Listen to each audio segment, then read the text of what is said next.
Hi, my name is Nati, and I'm from Thailand. Many years ago, my spoken English was pretty bad. I had a lot of trouble expressing myself in English. But then, I found a way to improve my spoken English, and I managed to become fluent while living in Thailand. The methods I use can be done at home from anywhere in the world, and in this video, I'm gonna tell you how you can do the same. First, let me tell you the most important secret. To speak English well, you need to build unconscious knowledge in English. Let me repeat that. If you want to speak English fluently, you need a high level of unconscious knowledge in English. So, what is it? Well, unconscious knowledge is the ability to do something without conscious thought. It's the ability to perform a task automatically. For example, riding a bicycle, playing a musical instrument, and speaking your native language. Unconscious knowledge is automatic. To use the knowledge, you don't have to think about it. You don't have to focus your attention on it. That's why you can ride a bicycle and talk to someone at the same time. You don't have to focus on the movement of your legs. They move automatically on their own. It's also why musicians can sing and play the instrument at the same time. With enough practice, the skill becomes automatic, and so the hands and fingers can now move automatically. Now, think about how you speak your first language. When you talk in your native language, do you think about grammar rules? Do you think about syntax or sentence structure? No, you don't think about any of that, right? But for some reason, every sentence that comes out of your mouth is grammatically correct. Even though you're not thinking about grammar, everything you say makes sense grammatically. Why is that? Well, it's because you have a high level of unconscious knowledge in your native language.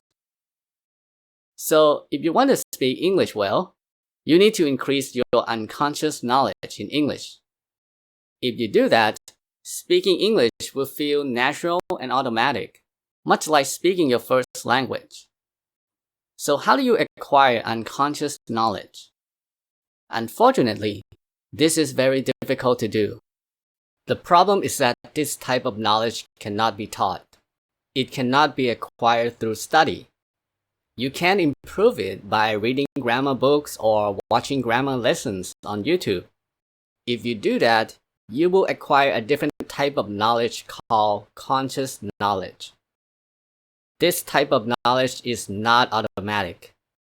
To use the knowledge, you have to think about it. You have to focus your attention on it. This means that when you speak English, you have to think about grammar. You have to decide what tense to use and all that stuff. And that doesn't work because when you're talking to someone, you don't have time to think about grammar. If the other person says something to you or asks you a question, you have to respond immediately. Sadly, many people love studying grammar. They love watching lessons about tenses, prepositions, adjectives, and so on. They believe that it will make them speak better. What they don't realize is that the knowledge they gain through study is conscious, non-automatic knowledge, which is not very useful in spoken English. The thing is, speaking a language involves two parts of the brain, the conscious part and the unconscious, automatic part. When you speak your first language, the conscious part focuses on the information that you want to communicate, while the unconscious part focuses on the grammar. This coordination allows you to speak fluently. If you want to say something, you can just say it, and the unconscious part will make sure that your speech follows the grammar rules. The process is automatic. It's amazing, actually. But what happens when a grammar nerd, someone who studies a lot of grammar, what happens when they try to speak English? Well, here's what happens. The conscious part now has to focus on the information and the grammar at the same time. It has to focus on two things simultaneously, which is impossible to do. This is why many students speak poorly despite knowing all the grammar rules. So don't learn English through study. Instead, you have to learn English the same way you learn your first language. We call this way of learning unconscious learning. What is unconscious learning? Does it mean learning while you sleep? Actually, no. In this context, the word unconscious means unaware. So, unconscious learning means you are unaware that you're learning something. The learning takes place outside of your awareness. One example of this way of learning is listening to a conversation in English. When you listen to a conversation, your goal is not to learn English, but to understand the conversation, right? But as you listen, as you focus on the information, the unconscious part of your brain is learning English behind the scenes. You may not be aware of it, but your brain is learning things like grammar, vocabulary, and many other things. This is how you learn your first language. You didn't learn through study. You learned by listening to people talking over and over. And you didn't try to memorize or understand any rules. You just focus on the information and let your brain learn the language in the background. So remember, when you learn English unconsciously, you get unconscious automatic knowledge. When you learn English consciously by studying grammar, you get conscious, non-automatic knowledge. Now, there are two methods you can use to build unconscious knowledge.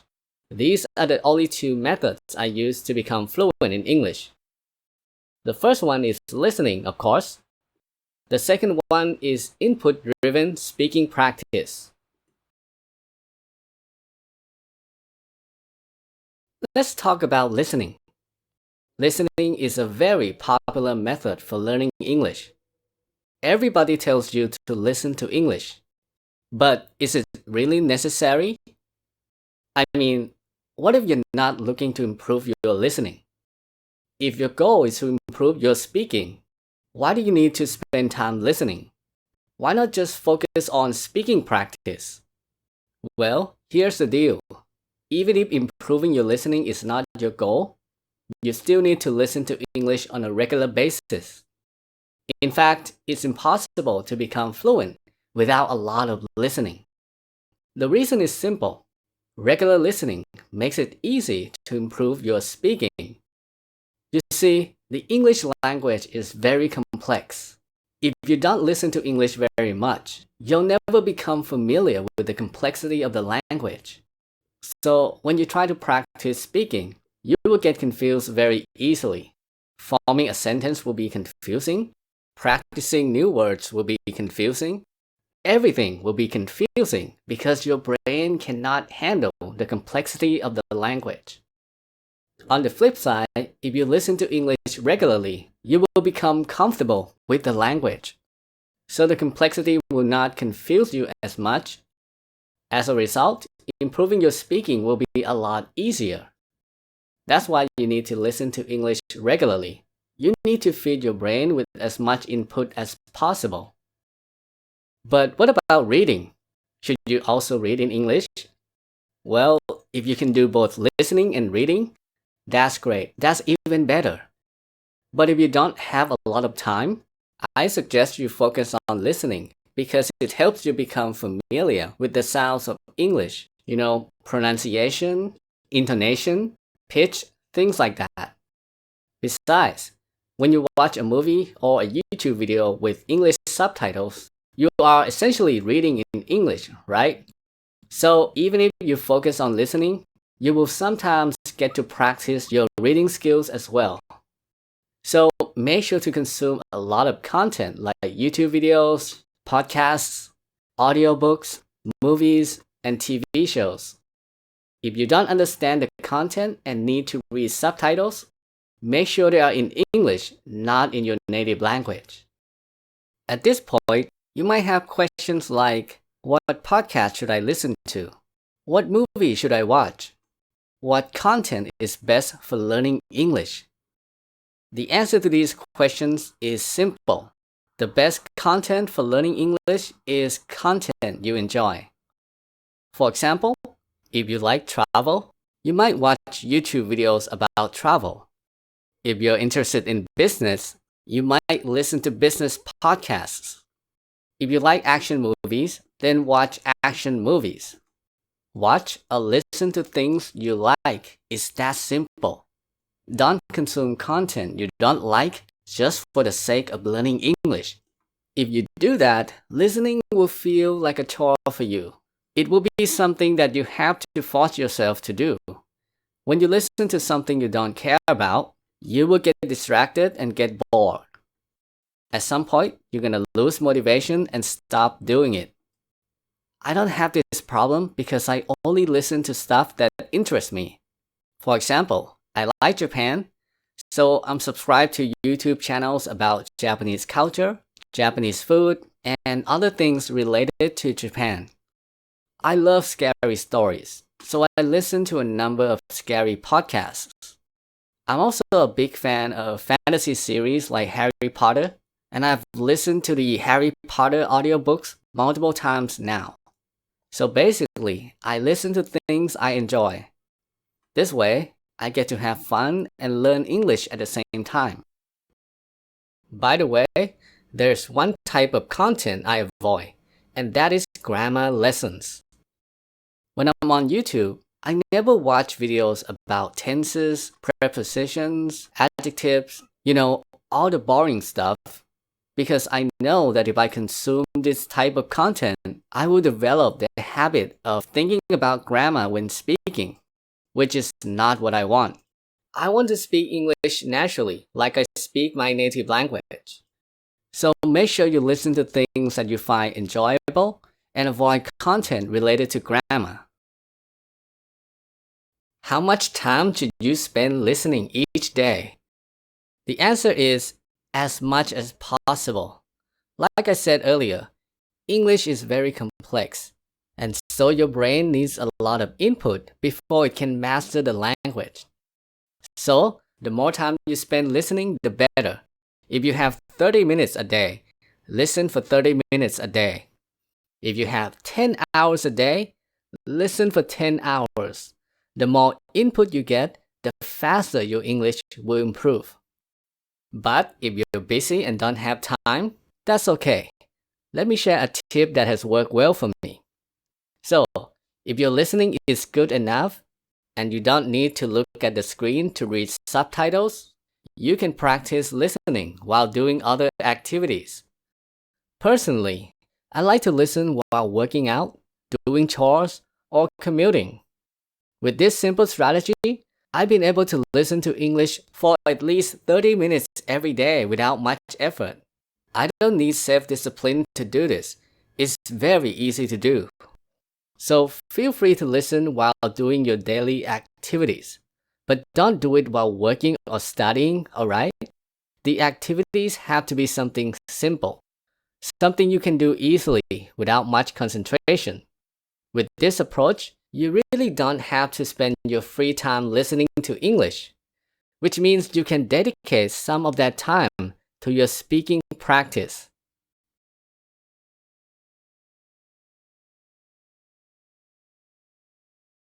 Practice is essential to improving any skill.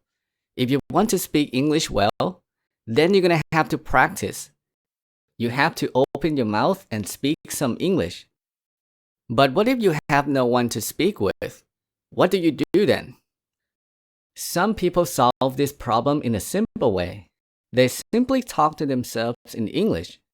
And I used to do that. When I was starting out, I would talk to myself about random topics. So one day I might talk about my job, the next day I might talk about my hobbies, and so on. But after a while, I stopped doing it because there are two problems with this approach. The first problem is that when you're talking to yourself, you're not learning any new words or phrases, right? You're just practicing words and phrases you already know. You're not learning anything new. The second problem is that if you make a lot of grammar and pronunciation mistakes when speaking, this practice will not correct those mistakes. If you practice by talking to yourself alone, you will keep making the same mistakes. So after practicing this way for a while, you might be able to speak more quickly, but your English will be difficult to understand because you don't speak or sound like a native. You have your own way of talking in English. So, if talking to yourself doesn't work, how about talking with someone online? Unfortunately, the same problems still apply. If your speaking partner is an English learner just like you, they probably make a lot of mistakes when speaking. So when you're talking to them, you are exposing yourself to broken English, bad grammar and incomplete sentences. Also, your partner probably has a small vocabulary just like you. So talking to them isn't gonna help expand your vocabulary. Now don't get me wrong, I'm not saying that you should never chat with other English learners. It's okay to do that from time to time. But if your speaking needs a lot of improvement, then you should focus on something called input-driven practice. What is it? Well, input-driven practice is when you practice with some type of English material. It could be a YouTube video, a podcast, a movie, or anything that contains native speech. The idea is that by practicing with input, you're exposed to new vocabulary and proper grammar, which will help you to speak and sound more native. Input-driven practice usually involves imitating or copying a native speaker. If you've ever heard of language learning methods like shadowing or imitation, those are all input-driven exercises. Personally, I like the imitation technique the most, so let me explain how you can practice this technique.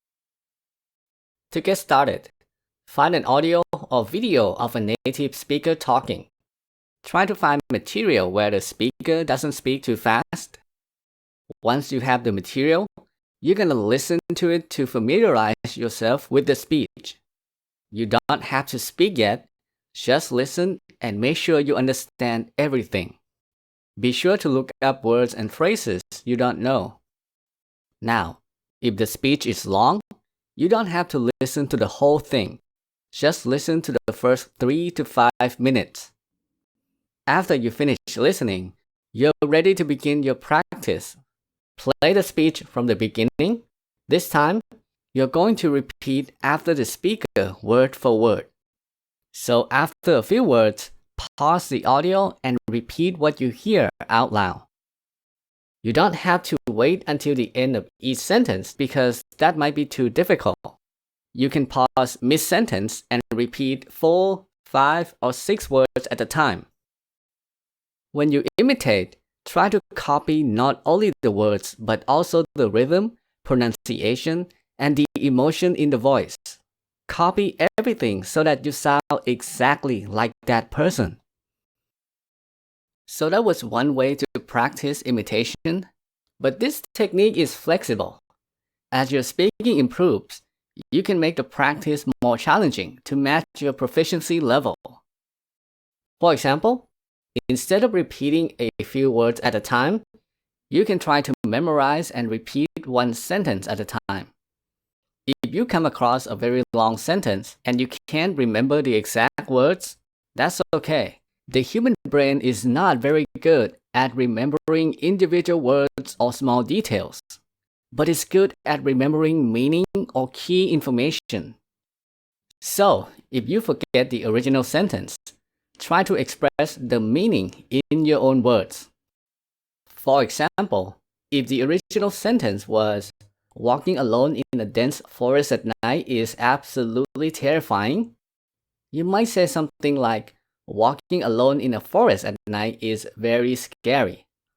Or, if that's still too difficult, you can just say, "Walking in a forest is scary."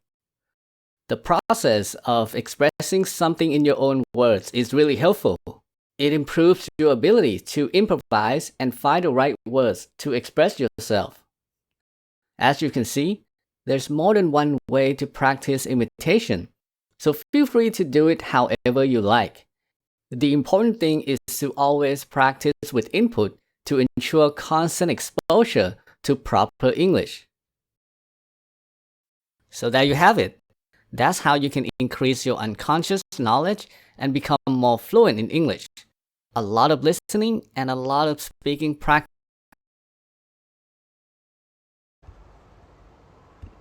Nếu bạn thấy video này hữu ích, hãy chia sẻ và hãy ấn subscribe để cùng cập nhật thêm nhiều video.